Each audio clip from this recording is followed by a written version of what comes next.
Made in New Orleans is underwritten by Art Plus Design Magazine, New Orleans Auction Galleries, and New Orleans Living Magazine.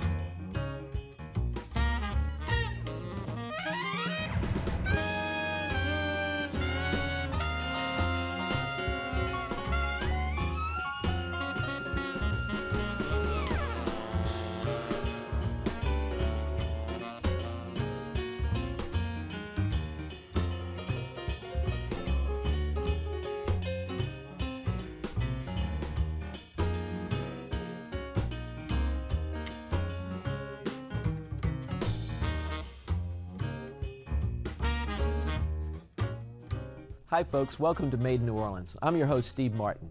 Tonight we get a chance to talk with artist Tor Wallen and experience his work firsthand in his studio. And later we're joined by Frenchie here in our studio. But first, let's take a look at this.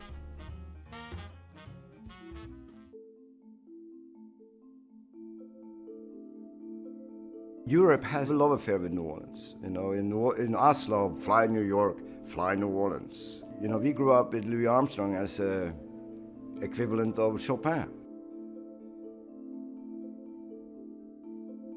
I grew up in Norway. My family is rather creative. Uncles and aunts. I guess one gets inspired from that. And I wanted to be a painter from when I was 15 years old. But my family also knew how hard it was to make money in the field. So I guess they decided that since I was a creative person, I should be an architect. And I came to New Orleans in 1975. I have a master's in architecture from Tulane.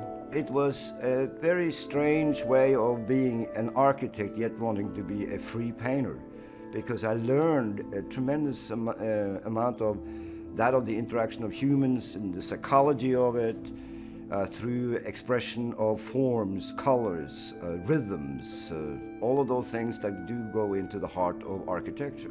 But I kept painting. The painting has always been my central point, because all the other fields are really an inspiration for this issue of abstract thinking. The great thing about abstract art is that you have to deal with the fact that all your impressions are abstract. Reality doesn't occur in the brain before a few milliseconds after the reality has occurred.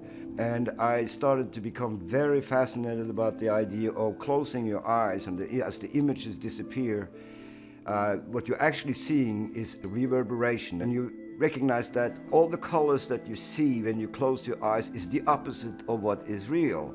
It's now it becomes a game. Now it becomes an issue of psychology. Of course, that happens in figurative art too. That's not what I'm saying. It's just that in abstract art, that becomes the carrying vehicle. I paint as an expressionist, American expressionist. When it happens, it all happens exceptionally fast. Otherwise, it becomes stiff. And when I have a concept, I say, all right, let's go for it. It's like one of my friends, John Clemmer, a great painter. He always says that he sits in front of the canvas and he waits for the white canvas to do this to him. It's that I let it happen when it happens, and when it happens, it's go. Nothing stops me. Fractals is another source of inspiration. It's reading chaotic numbers with a formula, and it creates these absolutely gorgeous patterns. And those patterns is part of me. Those patterns are part of all of us. Emotional situation combined with other emotional thing ties together in a confluent situation, and they become fractals. It's kind of the same thing in mathematics. So fractals to me became kind of instrumental in understanding psychology of colors, psychology of form, psychology of movement.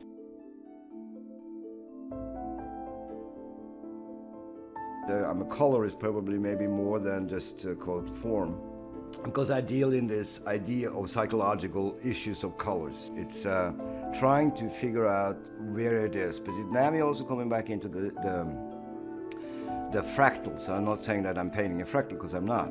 But yet I am, because if you look at my paintings, they always contained by borders. And in the fractal, that's what's significant. The fractal contains a value of sorts on one side until it comes to the horizon. On the other side of the horizon, there is nothing.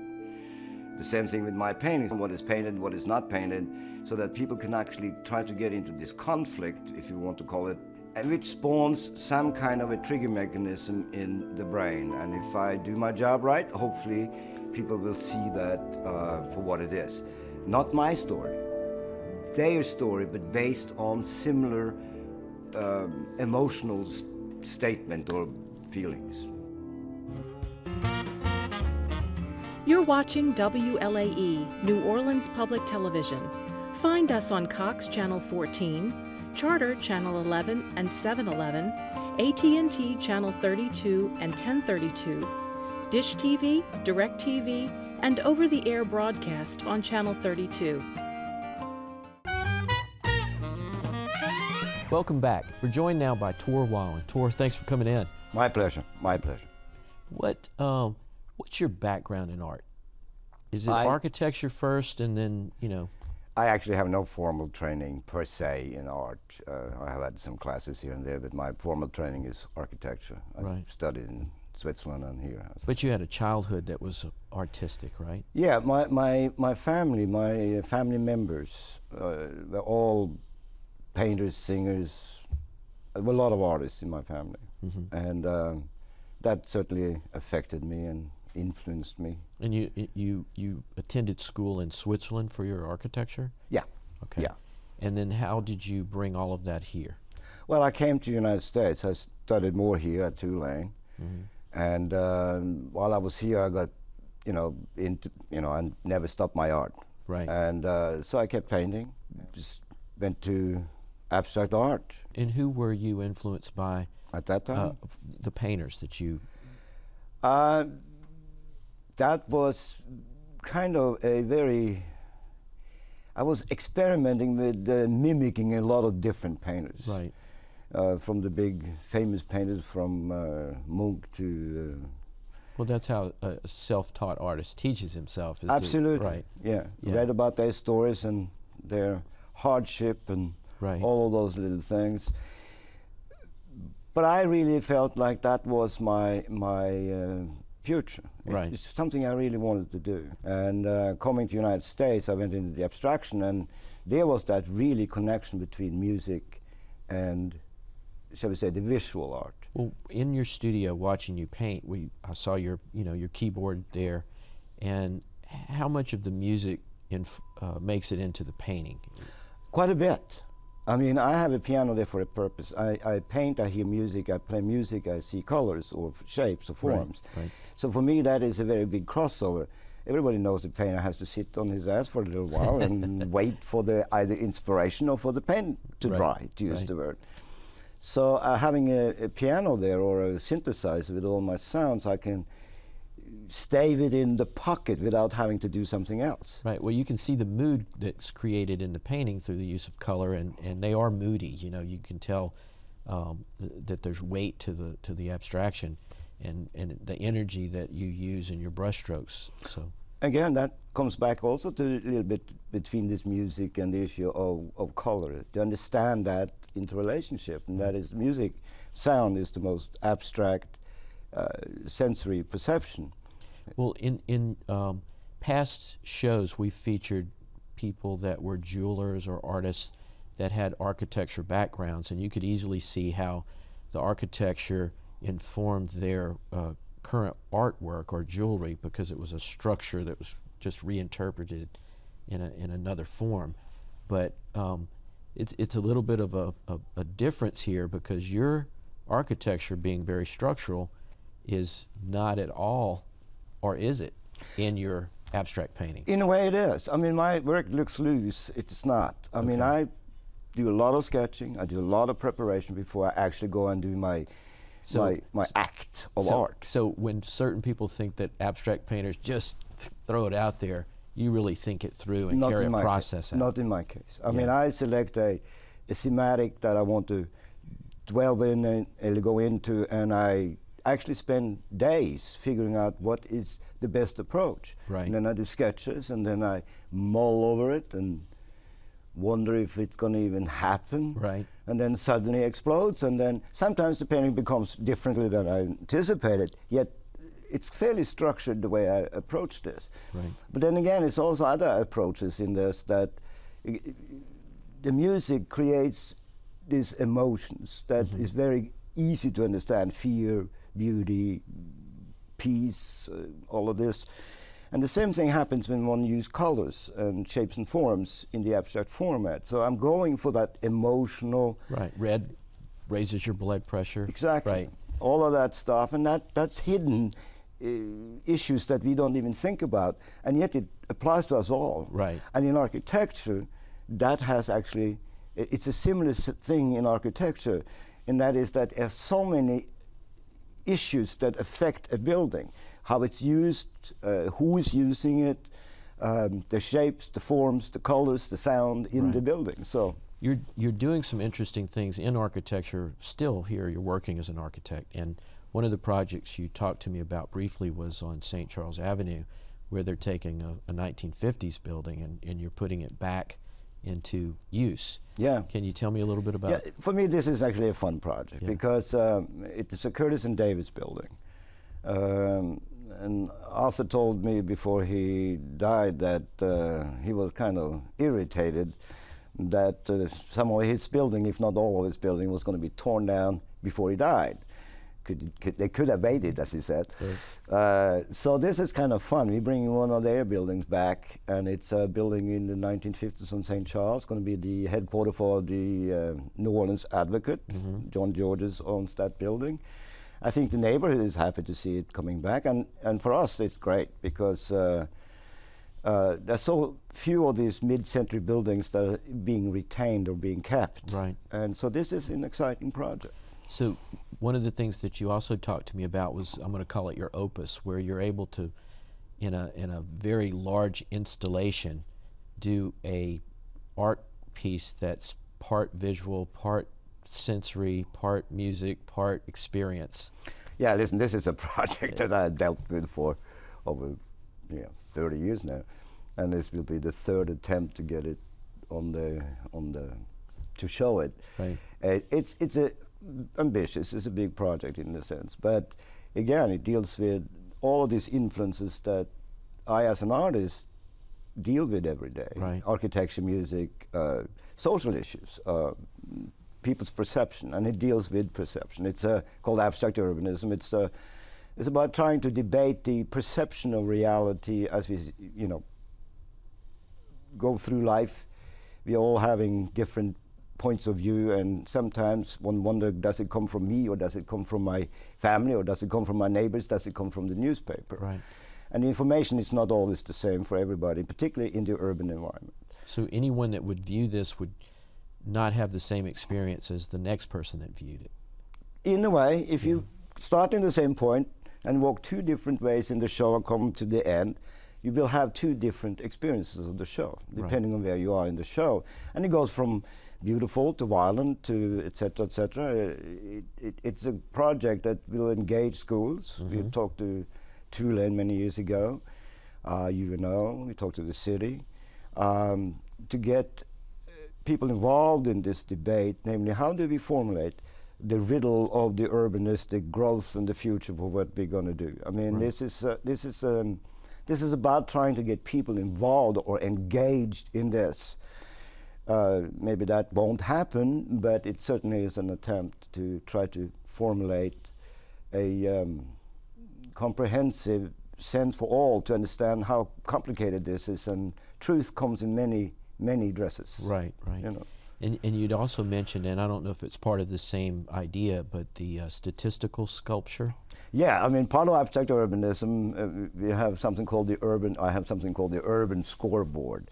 And the urban scoreboard is basically a large statistical sculpture, meaning sculpture with statistical data about the city. I mean, we were talking about the smaller neighborhood here in New Orleans that are trying to find an identification.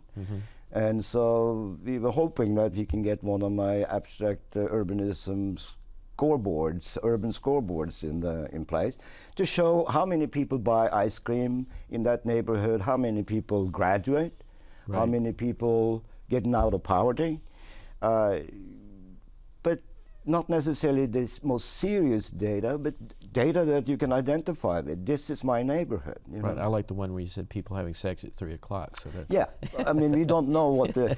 You don't know where it's nobody gonna- would ever think Hopefully, that. there's more than a few. So, with your abstract paintings, being informed by the music and being informed by the architecture, it's also informed by nature, because you were showing me something about fractals. Yeah, well, then again, that comes into the same thing. You know, what does it mean to be human? And I remember as a kid, you know, I was blood and muscles and all that stuff. And then suddenly one day they tell me, no, you're also atoms and molecules and all that stuff. And you say, wow, that is too cool. And I got very interested in just philosophically what math and physics do to me, does to me. I mean, what is it? Yeah. And that led me into many aspects of physics or mathematics, and fractals being one. Right. Which is one of those disciplines within science that is probably not known well enough, even though you can see these fractals as in art pieces and stuff like that. I mean, fractal mathematics is what you are of, frankly. Right. Yeah, it's just repetition of the... It's repetition. It's an issue of, you know, the golden means is a form of a fractal. You know, your fingers have certain proportions and all of those things.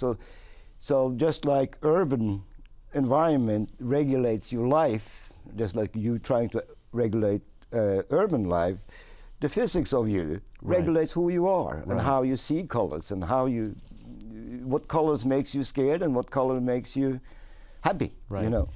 Before we go, tell us how people can find you. You can find me on my website, Tor Wallen, one word, TOREWALLIN.com. And you have a show coming up in Norway? Well, we are trying to get a show going in the fall. I don't know if I'm ready. Right. So it's going to be a matter of that. If not, it will be in the spring. Okay, well, I'm going to have to wait until they bring that show back over here, because I'm not going to be able to travel because I'm busy with this show. Well, hopefully I have a show here in the meantime. Tor, thank you for coming in. Thank you it's so been a pleasure. much. And my pleasure. We'll be right back after this.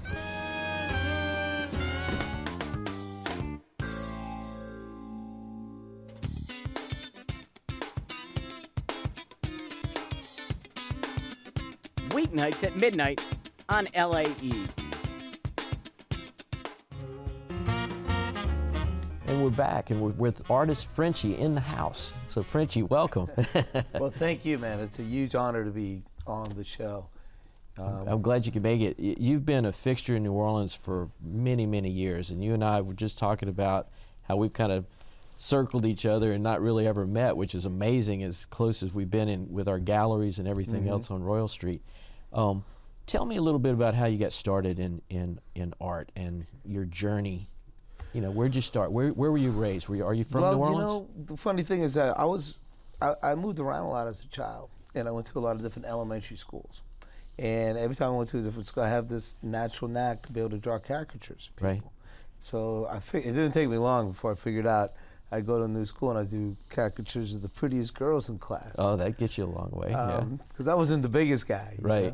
Right. And there was always bullies. So that worked. And then eventually it became, you know, I would draw all the time. And whenever I'd get to a new school, I could always draw some stuff and break the ice, you know? Right. And you could either piss Art. people off or make them really happy. Art for survival. It's in a different context. It was. And it's funny. And I only recently, in hindsight, thought of this whole journey thing the other day when I was thinking about it. And I guess that has a lot to do with it. So, and I'm really good with my eye-hand perspective.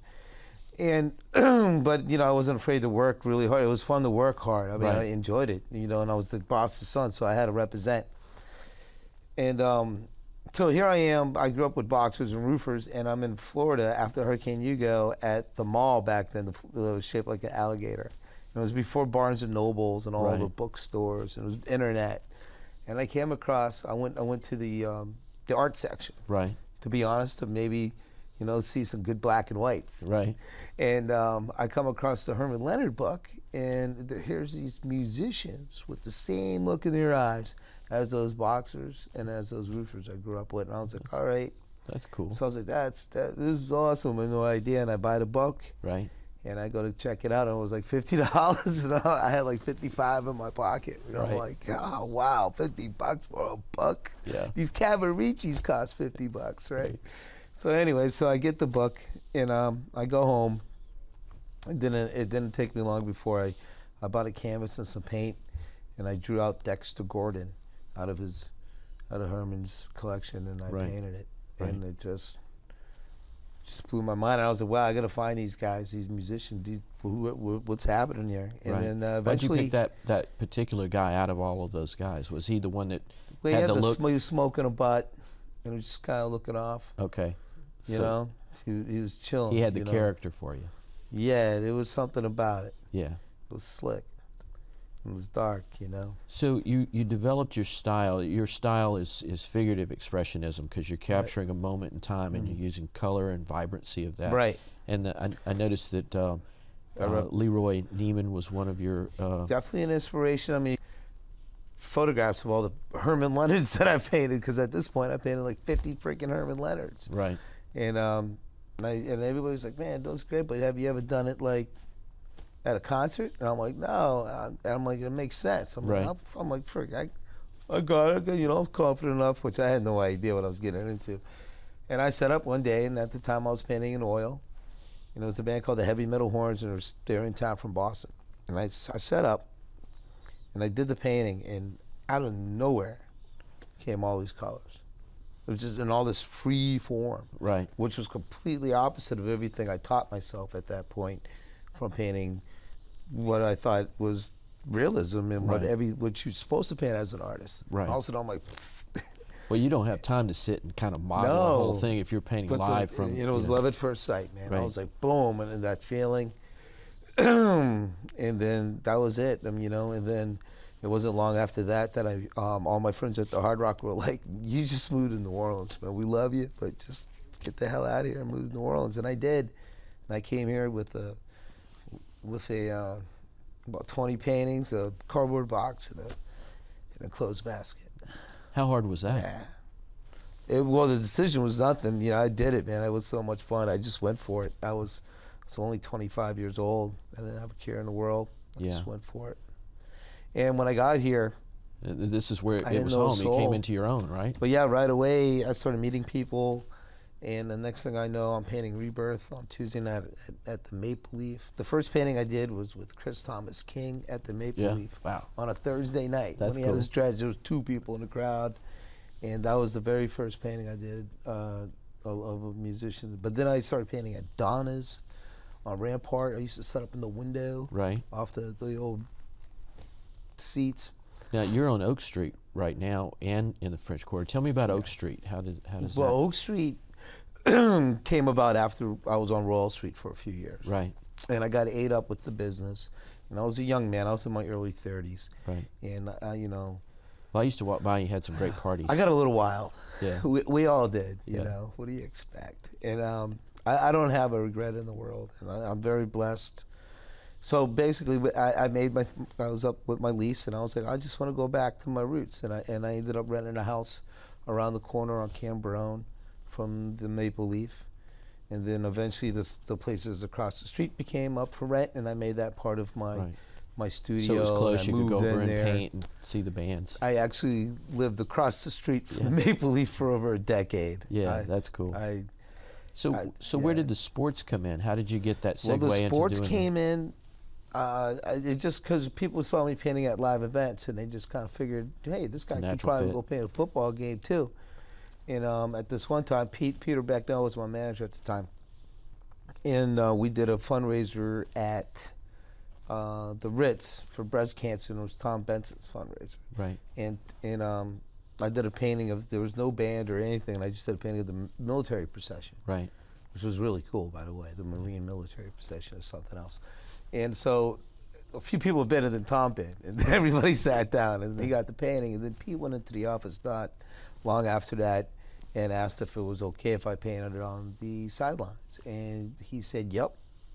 And at the time, Arnie Felko was head of his community relations, and Arnie and I drafted up a contract, and I became the first official artist for an NFL franchise team to paint cool. on the sidelines ever in the history of the NFL. That's cool. That's cool. But how hard is that, dude? Especially hard when Aaron Brooks was the quarterback, and we lost every game, and by halftime we were down by 30. And of course, in my painting, every game was a win. Right. And I didn't leave until the very last second, and that's where that's where I became good friends with the Whistle Monster, because he was there too. Well, you've segued that into multiple gigs with ESPN. And Right. Yeah. What's kind of cool about that is, so I get this random phone call, and the guy's like, "Yeah, I'm sitting over here at Giacomo's kitchen, and I realized you did this print of the kitchen. It's kind of tight and a lot of energy. You paint people while they're doing a thing." And I'm like, "Yeah, that's what I do." Right, I'm like, right. "Who are you?" And he's like, "I'm the producer for." Back then, it was ESPN Sunday Night Football. Okay. And so I'm like, oh my God, I got to produce for ESPN on phone. I'm like, yeah, that's what I do. Yeah, I could totally go in your trailer and bang out the thing with the screens and the thing, you know. And he said, well, great, come on out this Sunday. And I'm like, well, I can't. I'll be on the sidelines painting the wins, you know, the Saints beating whoever we're playing. He's like, I respect that. So I went in early and we met, and right away we hit it off. And he invited me out to a few games until I understood everything that was going on. And then I finally was able to do a painting of the production trailer. Right. About a year later in Jacksonville, when we had an away game. I flew out there, and it was one of the scariest things I ever did in my life. But I pulled it out, and from that moment on, I've been invited back, and I've done all the different aspects of the production, from camera meetings to every camera position, the broadcast booth. Man, I've been really blessed. The replay truck, the graphics. Now, you just did French Quarter Fest, right? I did. And the bands and I love stages. French Quarter Fest. There's no better fest in the world. No offense to the Jazz Fest.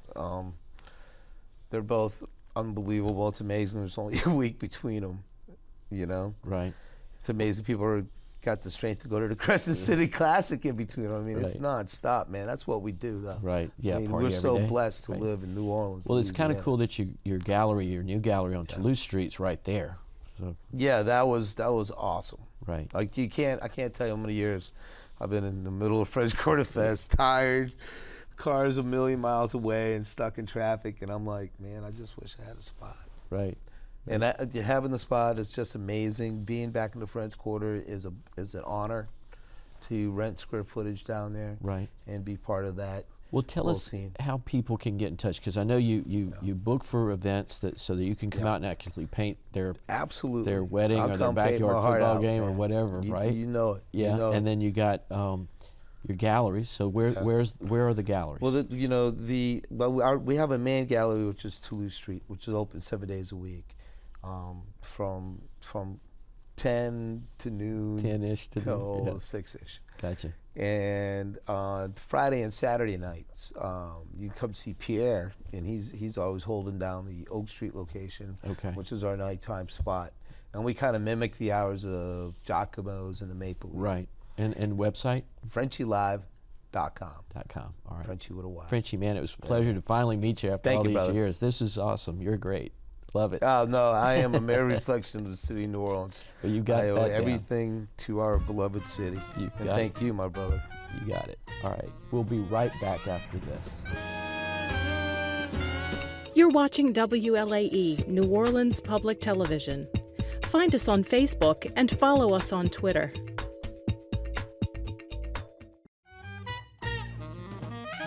Well, that's it for tonight. I'm your host, Steve Martin. Join us again next week for another episode of Made in New Orleans. And don't forget to support the arts in your community. Made in New Orleans is underwritten by Art Plus Design Magazine, New Orleans Auction Galleries, and New Orleans Living Magazine.